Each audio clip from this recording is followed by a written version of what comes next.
Juru bicara Kementerian Pertahanan Iran Jenderal Reza Tlaib menyebut stok rudal Iran masih dalam jumlah maksimal. Sebagian besar rudal tidak digunakan dalam perang dengan Amerika Serikat.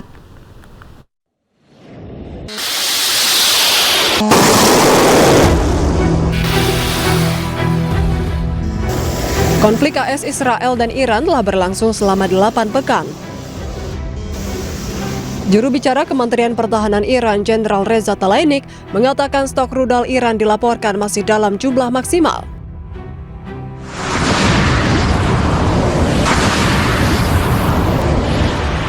Ia juga mengatakan sebagian besar kemampuan rudal Iran tidak digunakan dalam perang dengan AS.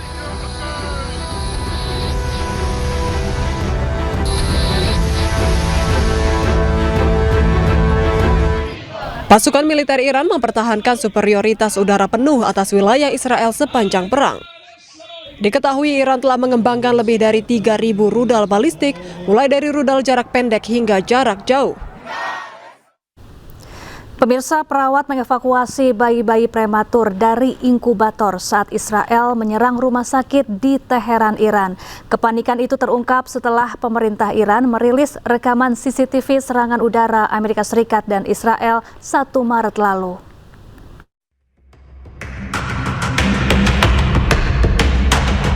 CCTV di Rumah Sakit Hatam Al-Anbiya Teheran, Iran merekam peristiwa dramatis. Seorang perawat mengevakuasi bayi-bayi dari inkubator di ruang neonatal saat gedung rumah sakit tiba-tiba berguncang hebat. Sementara itu, pasien dan pengunjung rumah sakit panik. Plafon rumah sakit berjatuhan dan terdengar suara gemuruh. Mereka pun langsung menyelamatkan diri. Diduga peristiwa ini terjadi saat Israel menyerang Iran beberapa waktu lalu.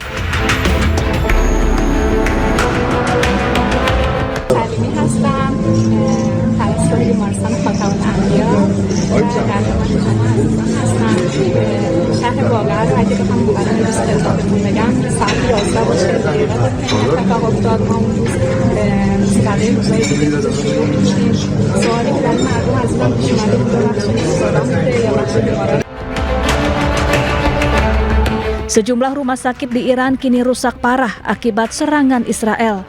Pihak otoritas Iran menyebut sedikitnya 3.400 orang tewas.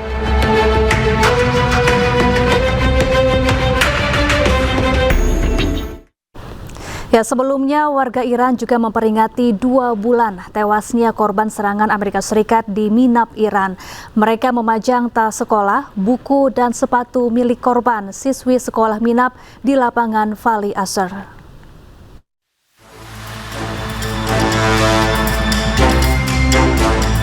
Tas sekolah, buku, dan sepatu milik para korban serangan sekolah Putri Minab dipajang di lapangan Vali Asr di Teheran pada Jumat. Terlihat sebuah papan bertuliskan sepatu yang tertinggal untuk mengenang anak-anak Minab. Hal tersebut untuk mengenang para korban serangan sekolah Syayareh Tayyabeh di Minab, Iran. Sebelumnya warga Iran juga memperingati 40 hari tewasnya korban serangan AS di sekolah putri di Minab. Terlihat deretan kuburan kecil masing-masing ditandai dengan foto wajah anak-anak yang gugur. Diketahui serangan AS menewaskan sekitar 170 anak sekolah pada hari pertama perang AS Israel dan Iran pada 28 Februari. Pemirsa, warga di Paris, Prancis melakukan aksi unjuk rasa mengecam serangan Amerika Serikat dan Israel ke Iran dan Lebanon. Para pengunjuk rasa juga mengenang para korban siswi sekolah perempuan di Minab, Iran.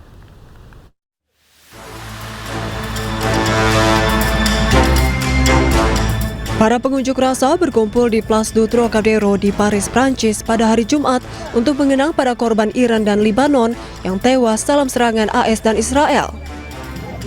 Mereka memajang foto-foto siswi yang tewas dalam serangan udara AS terhadap sekolah perempuan di Minab, Iran. Lilin-lilin diletakkan membentuk hati dengan plakat bertuliskan "Tidak ada perang di Lebanon". Para pengunjuk rasa juga mendesak pemerintah Prancis untuk mengutuk AS dan Israel atas perang di Timur Tengah. Ne dit rien, la France. Et j'aimerais bien que la France, je parle pas de peuple français, ça je parle et je sais, mais l'État français ne dit rien. Il faut faut arrêter cette... Le gouvernement, pour moi, il y avait un rôle plutôt de montrer qu'ils ne sont pas participatifs à cette guerre. Ils déclarent toujours, par contre, on voit qu'ils autorisent les avions américains d'utiliser des sites militaires en France. En termes de logistique, c'est-à-dire la France, les autorise, c'est pas bien.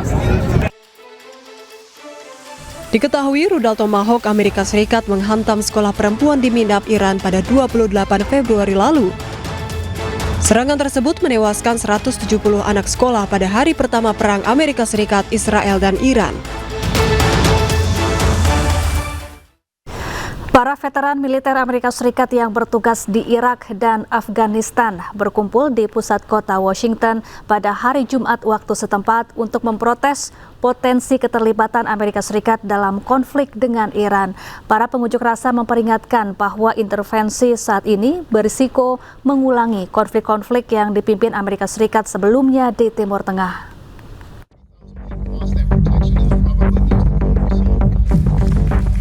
Rekaman video menunjukkan para demonstran memegang papan bertuliskan "Damai di Iran, akhiri sekarang juga" saat mereka berunjuk rasa di pusat kota Washington menyerukan deeskalasi dan penghentian aksi militer lebih lanjut.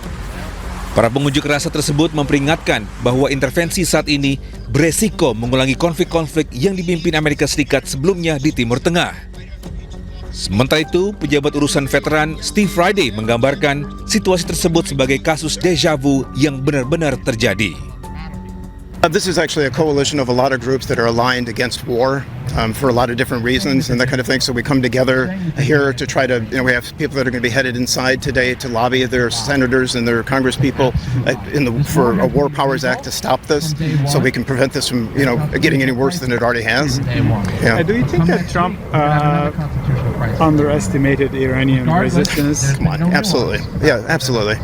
I organize. I'm a veteran. I organize with a lot of veterans. The veterans know clearly it doesn't matter what level they were at when they were serving.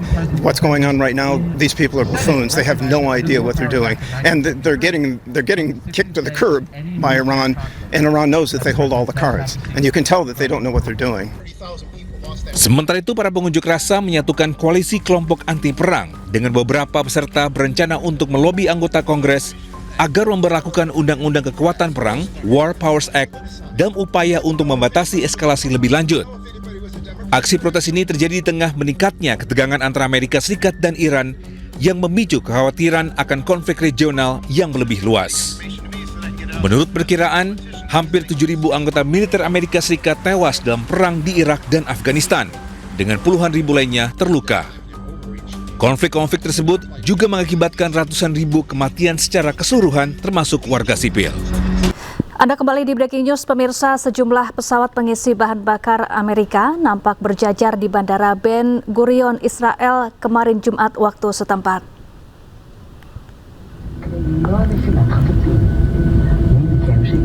Di tengah gencatan senjata Amerika Serikat dengan Iran, tampak Bandara Internasional Ben Gurion di Tel Aviv dilaporkan menjadi pusat operasi logistik militer Amerika Serikat. Tampak di bandara tersebut sebagian besar pesawat pengisi bahan bakar udara seperti Boeing KC-135 Stratotanker dan KC-46A Pegasus serta pesawat angkut berat C-17 Globemaster III. Dilaporkan juga ratusan personel militer Amerika Serikat bermukim di Ben Gurion dengan status siap tempur.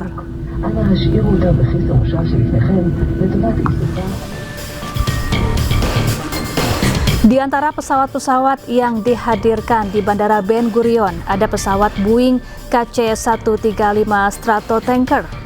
Pesawat berbadan besar ini merupakan pesawat pengisian bahan bakar udara utama militer Amerika Serikat.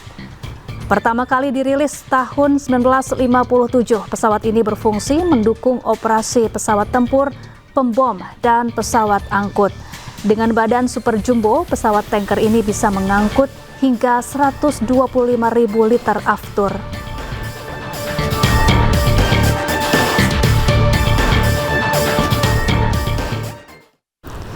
Militer Amerika Serikat resmi menambah kekuatan tempurnya dengan mengirim kapal induk ketiga ke wilayah Timur Tengah. Langkah strategis ini menandai konsentrasi armada laut terbesar Washington di kawasan tersebut dalam 2 dekade terakhir.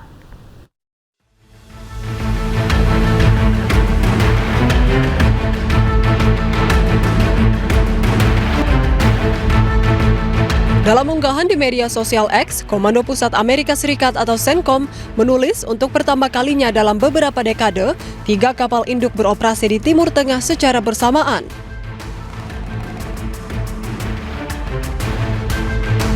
Tiga kapal induk tersebut adalah Abraham Lincoln, lalu ada Gerald Ford, dan George Bush yang bisa mengangkut lebih dari 200 pesawat tempur terkini dan 15.000 personel Angkatan Laut. Pesawat unggulan yang bisa lepas landas di kapal induk tersebut diantaranya pesawat legendaris F-18 Super Hornet, lalu ada pesawat terkini jenis siluman F-35 Lightning II, serta pesawat komando kendali dan peringatan dini Hawkeye.